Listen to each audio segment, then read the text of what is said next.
Good morning, everybody. Orange here with another Etheria restart video, and today we're going to talk about the SR units in this game that I don't suggest you invest any of your resources into. There are a ton of good SR units in Etheria restart. In fact, many of them are like foundational pieces to the most important teams in the game, but there are some that just need some love. Now, I do want to mention, we are about 7.5 days away from launch, and there is going to be a developer live stream at some point between now and the launch of the game. The characters I'm talking about here might receive some buffs in the meantime, in which case I will adjust my opinion on them, and I will release a tier list right before the game comes out with my kind of like final feelings about all these characters. Now, let's go ahead, let's dive in. I want to start with Dorothy. Here's the thing with Dorothy. Everybody's going to use her for like the first hour of the game. She's the first healer you get, and her healing ability is really good. She does AoE healing, she does single target healing, she applies a heal over time to your team that can turn into a shield if your characters are full HP, and you might think, like I did the very first time I saw her, that she's enough of a healer to get you to day 7 when you unlock the ability to get Lingluo. But there's a big problem with Dorothy that makes her worse than any of the other healers in the game. If you read her skills a little bit, her healing scales off of attack. Now, if we pull up a little stat piece here, let's look at some stats. This is sorted by HP. It's all the SR characters in the game. Let's expand it out to all the characters in the game. Here's every character in this game, base HP. Dorothy actually is pretty good. She's sitting here at 17,251. That's nearly a top 10 character on that list. And in fact, if you just sort by SRs, she's the 4th highest base HP SR unit in the game.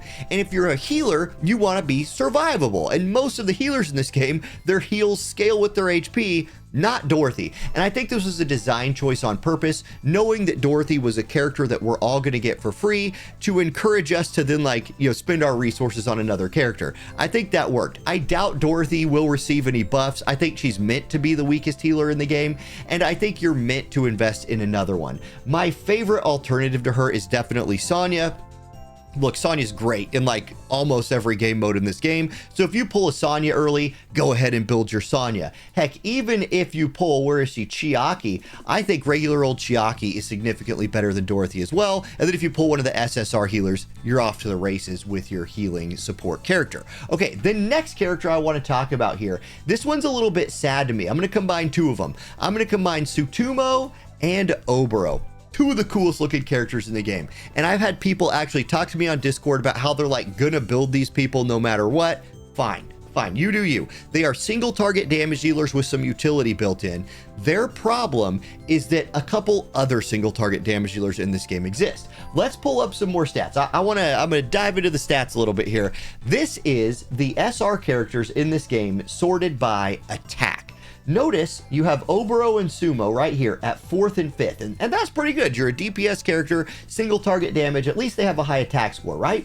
Well, sure, but the problem is the 3 characters above them are significantly better, especially for single target damage. Victor and Didding are 2 of the best single target damage characters in the game. So what can Oboro and Sutumo do that, like, if they don't do as much damage as the other single target characters, well, what else are they bringing? Okay, here's Oboro's deal. She's bringing bleeding. And in fact, if you read her passive, every time she crits, she'll basically inflict a bleeding stack on the enemy. If you have any sort of effect accuracy at all, she's going to inflict a ton of bleeding stacks.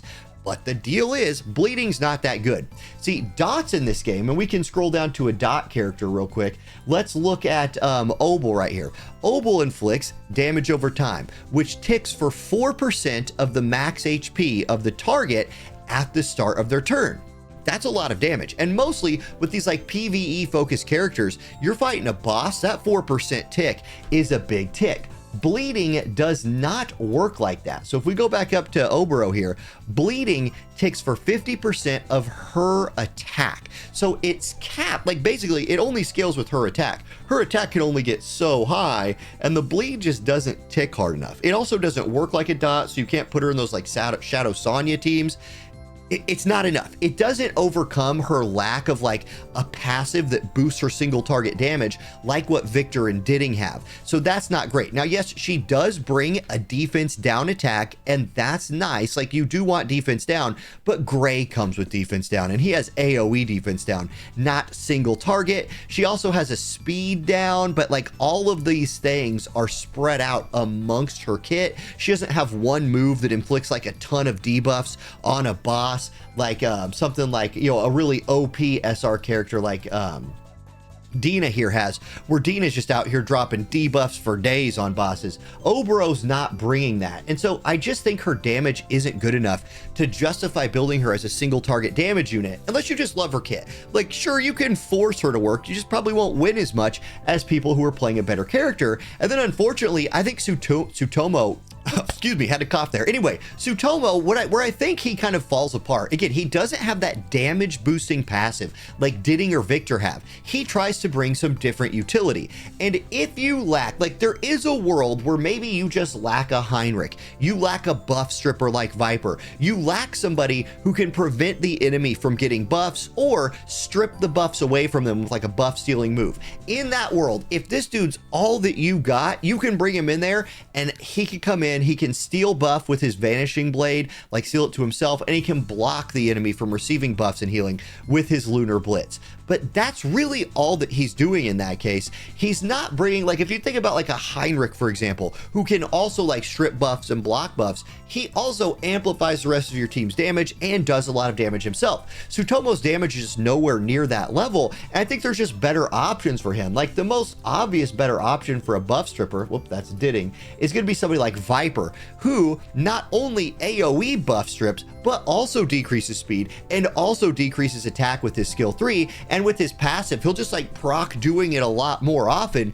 than whenever his skill 3 is off cooldown. So just a significantly better buff stripper. And with Sutomo here not bringing enough damage to be on that like Ditting or Victor level, or really even close to them, it's hard to recommend, in my opinion, to build either of these two samurai characters, no matter how freaking cool they look, because they do look really cool. Okay, next up on this list is going to be Ren the Unbound. Now look, here's the idea. I get what this character is supposed to do. She's supposed to go really fast and then do a bunch of damage. I just don't see a world where I would build myself Ren the Unbound instead of like any of the other damage dealers in this game, and I'll kind of get into that. So here's what her kit does. Her skill 3, which once you max it out, is only on a 3-turn cooldown, which is nice, but unlike a lot of other SR characters in the game, to get that skill 3 to that 3-turn cooldown, you do have to fully invest it to level 5. But okay, whatever, let's see what it does. Gives herself a speed buff, 2-turn speed up, 2 hits of 150% damage to all enemies, and for every 1 speed she has, that damage goes up. So her damage like scales off of her speed.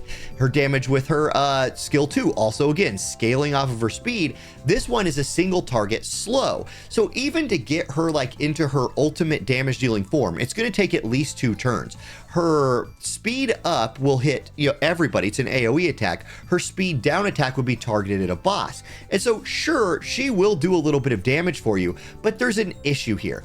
Because she scales off of speed, it makes her very hard to build into a team where you want your fastest characters to be your opener unit and your debuffer. Like, you want your DPS characters in most cases, especially in like PvE boss fights, going about 3rd. Right? You need your buffs, you need your opening, you need your turn manipulation, you need all that stuff happening first. Then your damage comes in while receiving those speed buffs, while receiving those turn ups, you know, those turn manipulation passive boosts or whatever. They come in and just unload on a debuffed enemy after they've received their buffs. If you're throwing your speed gear onto your DPS unit, you're taking speed gear away from your people you really want to go fast. I don't like that build into Ren the Unbound. And again, like, there's so many characters in this game that do a bunch of damage and a bunch of AoE damage. I just think she needs some love from the dev team for me to ever justify throwing some leveling mats, or especially some skill up mats, into her. Okay, one more character I want to mention here,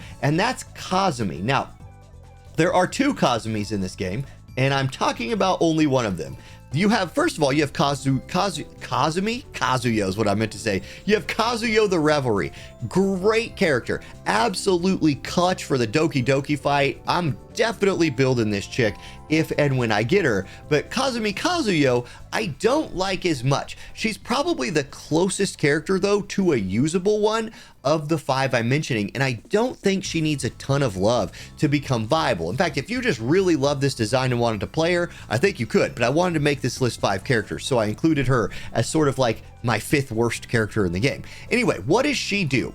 Her skill 3 is a buff to all your allies that reduces skill cooldowns by 1 and applies speed up. This is where it gets a little bit awkward for me. If I'm bringing a support character into my fight with a speed buff, I really want to hit that speed buff early. I immediately want to get that on my team to make us all go faster. Maybe it pushes us ahead of them in the turn order, but you can't run her as your opener because, or you can't run her as your opener and use skill 3 because the cooldown reduction will only work if everybody else on your team has used a skill. So to get max value out of her, she kind of needs to go last, or she needs to go in your second rotation with her skill 3. So you say, all right, let's have her use her skill 2 first and then her skill 3. Well, you are missing out on that speed. Like, you're missing out on a whole rotation of turns with the speed buff, but let's say you do that and you go with her skill 2 first, exposing gaze. So, okay, 240 damage to a single enemy with a 75% chance to dispel 2 buffs from the target and a 50% chance to increase their skill cooldowns.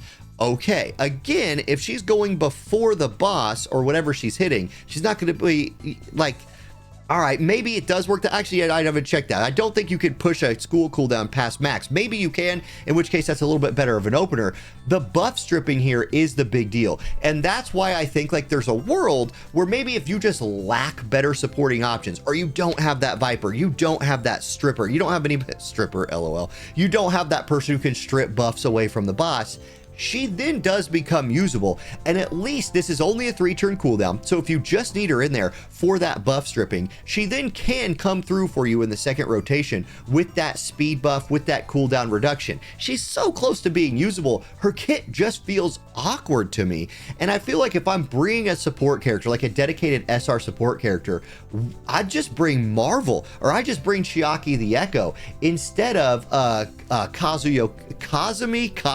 Why can't I say that right? And then her skill 1 is fine too. It does have a speed down on it, so she does bring a lot of utility.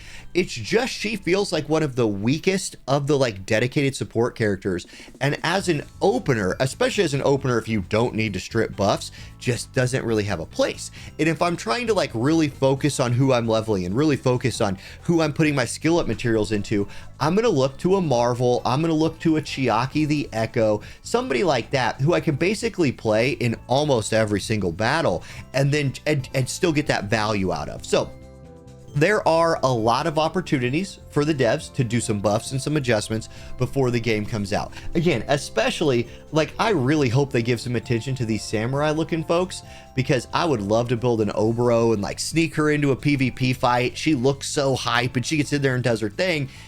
She needs some buffs. She needs some love. So those are the 5 characters that as of right now, I would avoid putting some stuff into.